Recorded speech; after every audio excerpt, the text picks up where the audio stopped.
the way back from Lewis's funeral, my mom told me to start packing.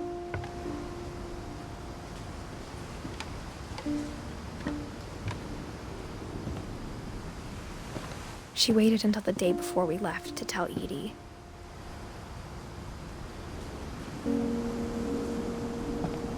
I'm not sure if she wanted to make it easier or harder.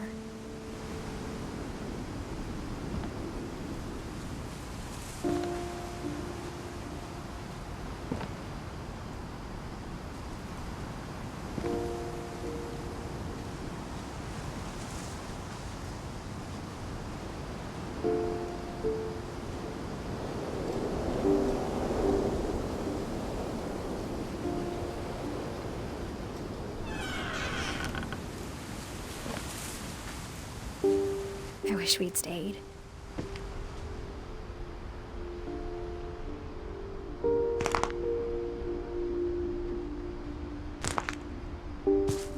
But I understand why we left.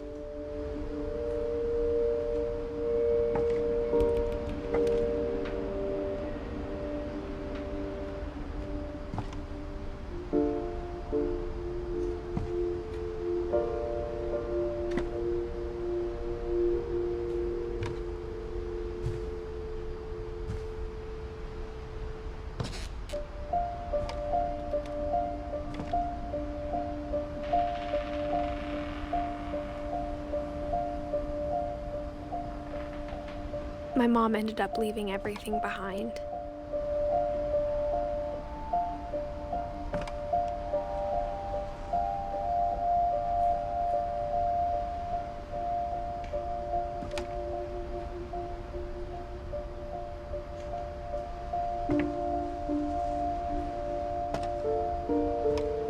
What happened that night had been coming for a long time.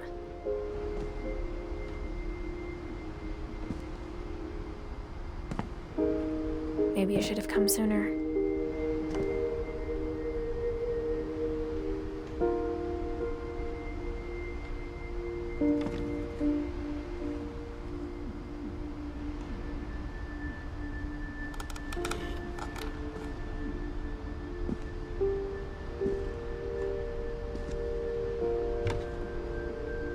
But it had to end one way or another. All that's left now is to tell you about that last night.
That whole last day, Edie just watched us pack and didn't say a word. Until supper, when she raised her glass and said, "To our final night together, and all our final nights apart." Grandma, you know what I said about alcohol. Some of your medications are very Edith, specific. I left a present for you in the hallway. Why don't you go open it? The grown-ups have to argue now. I'm sorry, you're right. We're all leaving tomorrow. Let's just enjoy our last... I'm not leaving. Edith, you're excused.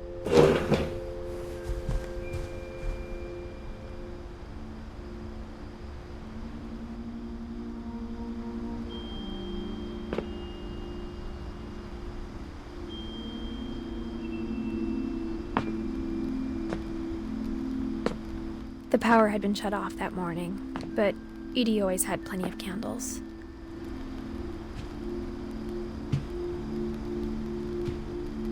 When my mom sealed the library, I don't think she knew about the other entrance.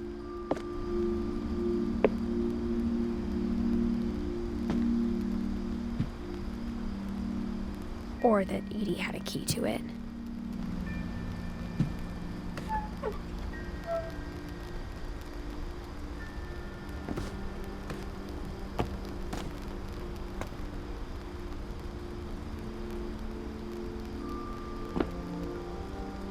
That thing you're afraid of isn't going to end when you leave the house.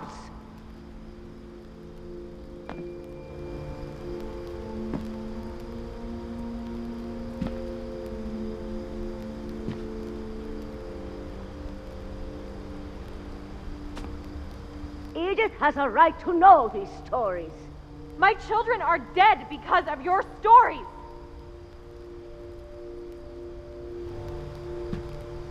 I think it's best if Edith and I leave tonight.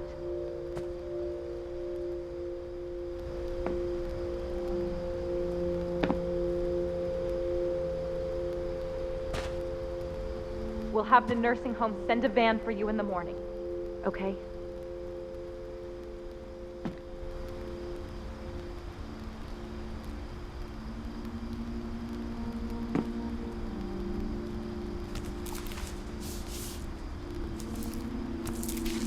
Dear Edith, there's so many stories I wish I could tell you, but there's only time for one. This is about what happened on the night you were born. That night, the tide went way, way out.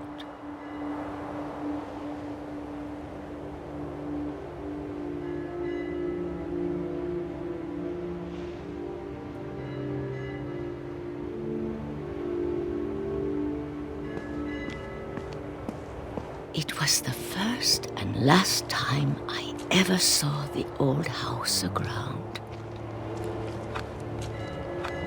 There'd been an earthquake out in the middle of the ocean. They called it the lowest tide in 1,000 years.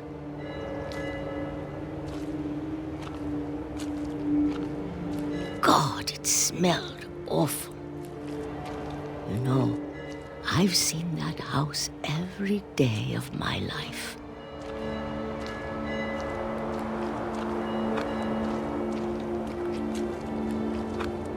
But I never thought I'd go back to it. When the fog rolled in, I lost my way.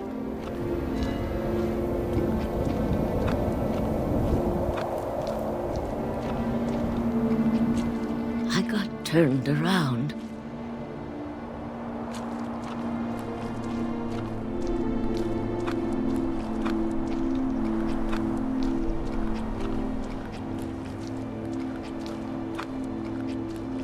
For a while, I wandered.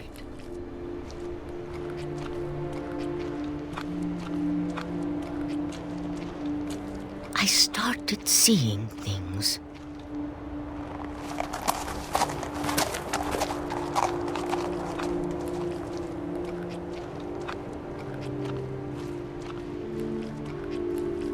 Things I'd forgotten had ever existed.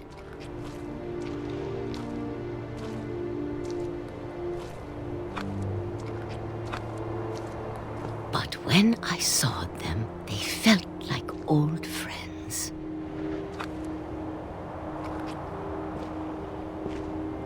That night, a lot of things came back to me.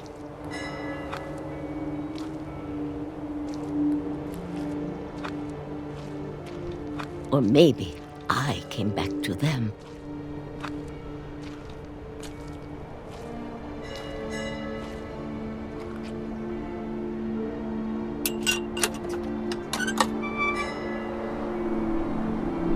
Things I can't explain, but that I need you to try and... Edith, what are you doing in here?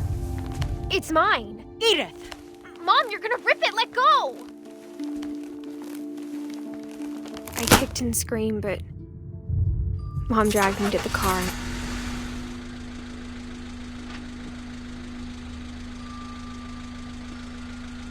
I never saw Great-Grandma Edie again. The next morning, the van came to pick her up, but she was already gone.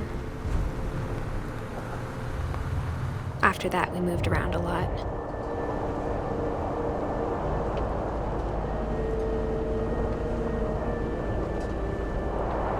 We both tried to make the best of it.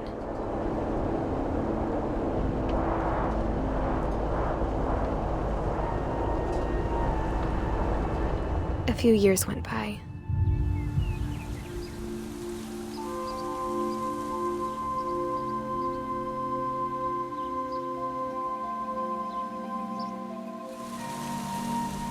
My mom didn't like to talk about it,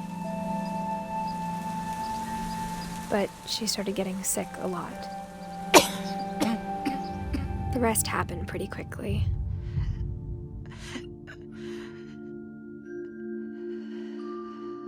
She got better for a while, and then she didn't.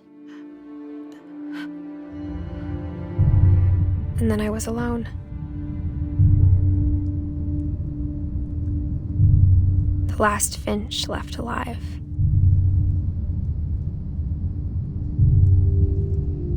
Until I found out about you. I'm still not sure what to tell you about all this.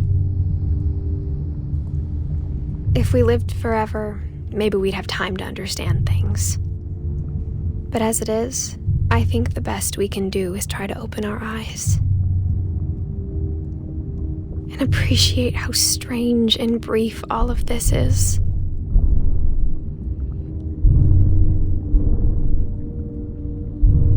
This journal was supposed to be for you.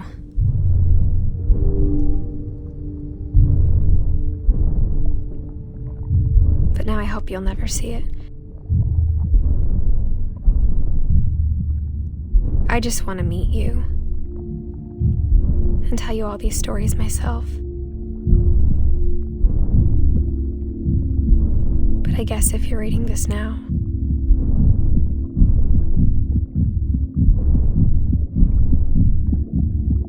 things didn't work out that way.